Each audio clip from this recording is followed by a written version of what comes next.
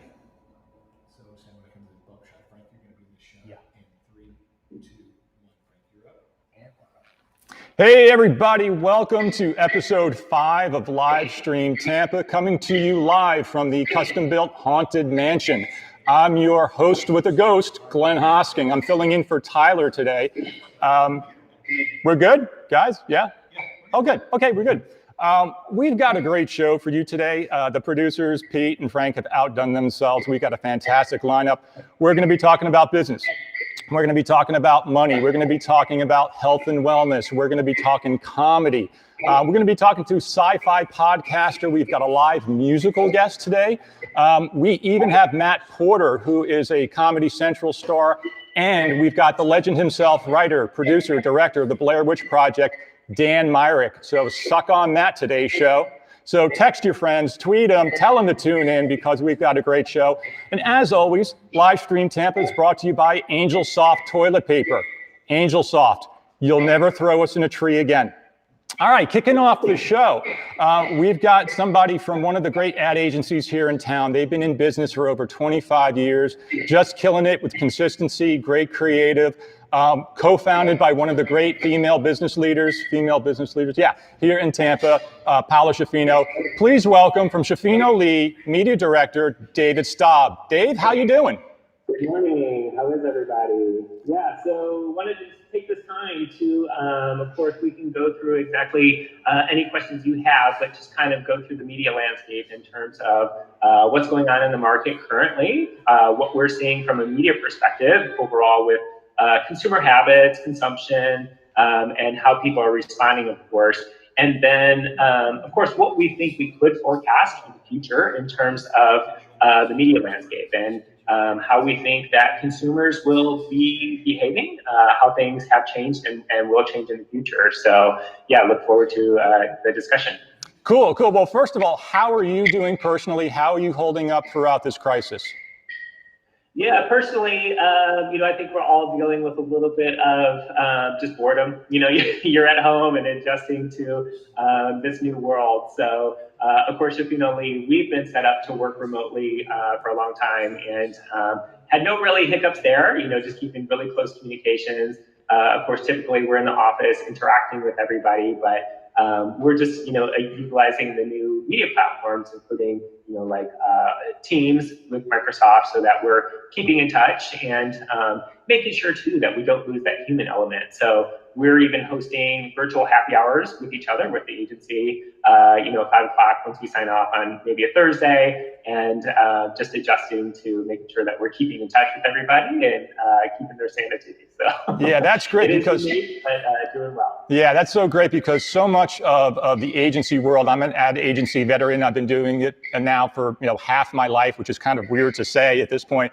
But I know agency culture is so important. So using these platforms now to keep morale high is really important, isn't it?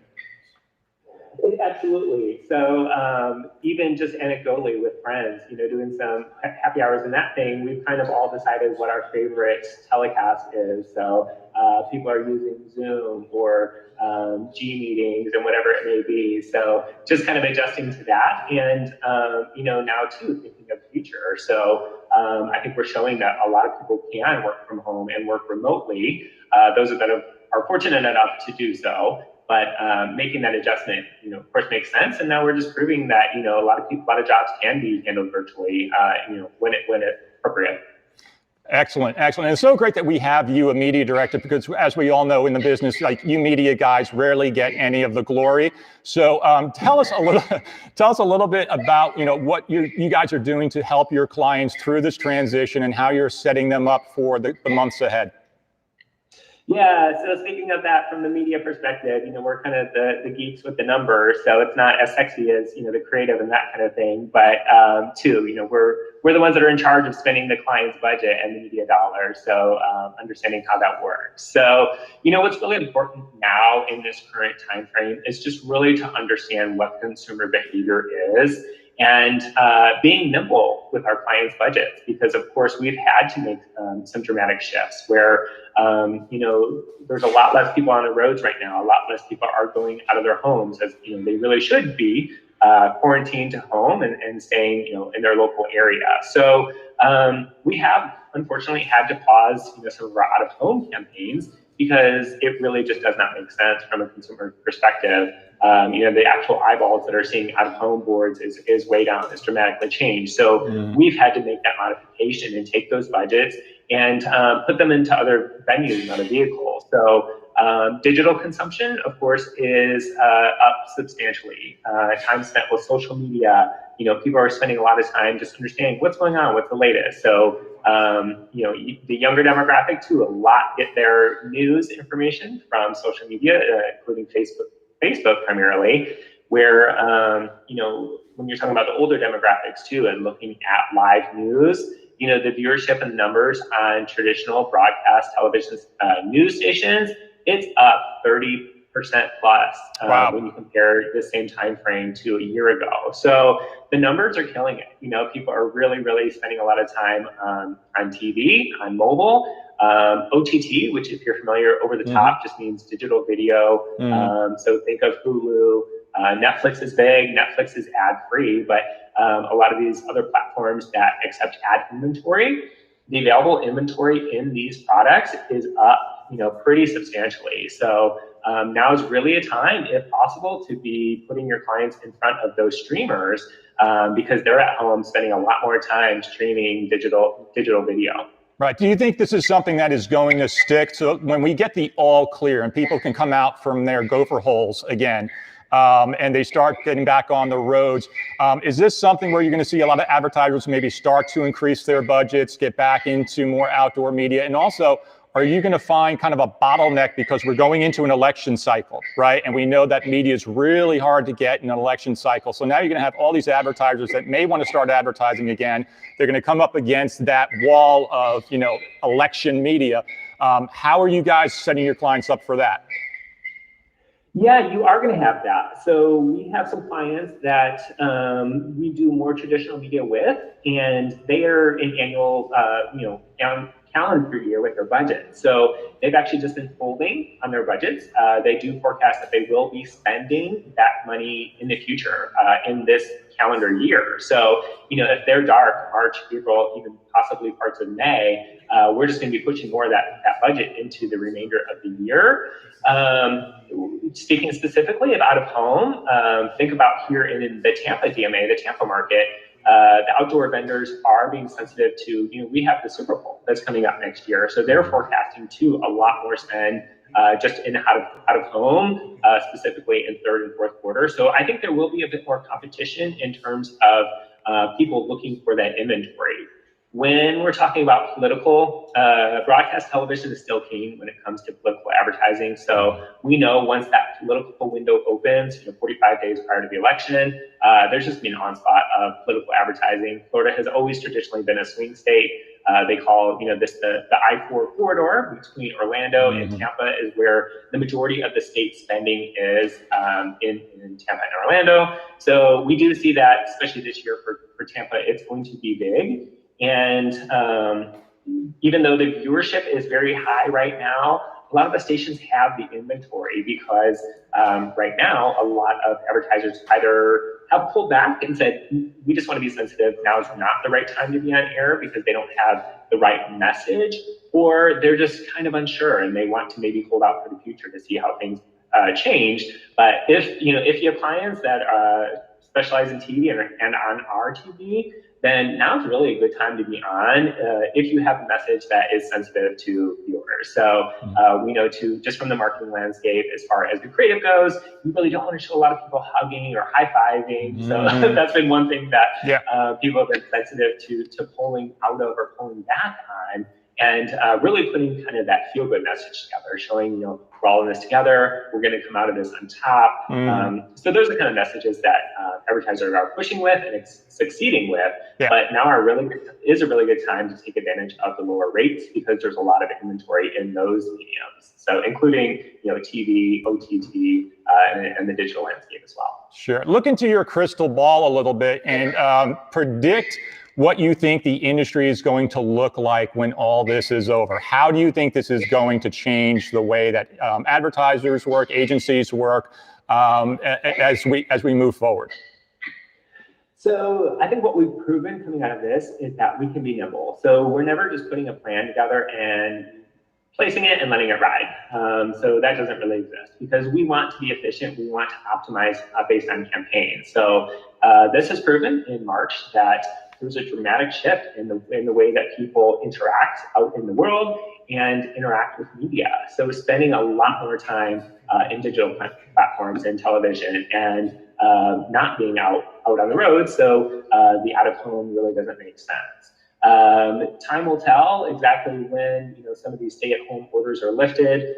They're talking about that nationwide, state-by-state scenario and cases, of course, depending on when that state peaks for the overall COVID-19. But time will tell. I think that there will be some significant learnings too that how people utilize digital and are efficient with it.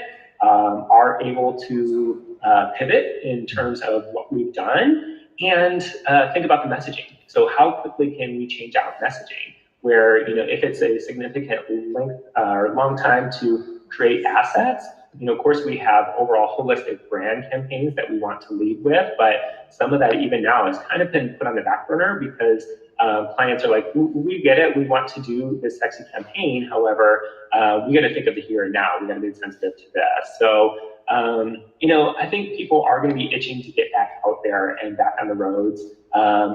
Personally, I just had to go to the store yesterday. I needed a few things. I'm like, I've been home cooped up for 5 weeks, so I needed to get out. So use social distancing, put a mask on, but even just get out of the house for 30 minutes. So as far as restaurants and stuff, I know people want to get back out to eat. To be served versus cooking everything at home. So we're fortunate enough to have a food client in the CPG industry, and their sales have been going through the roof. So we've scaled back and pulled back a little bit on their advertising just because they have such high demand.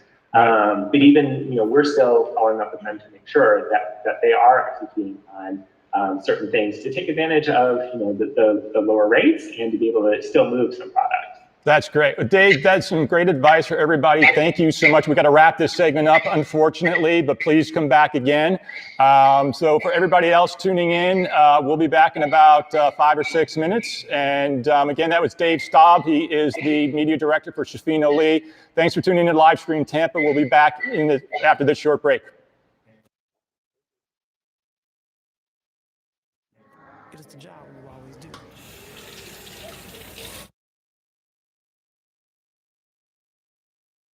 Good day.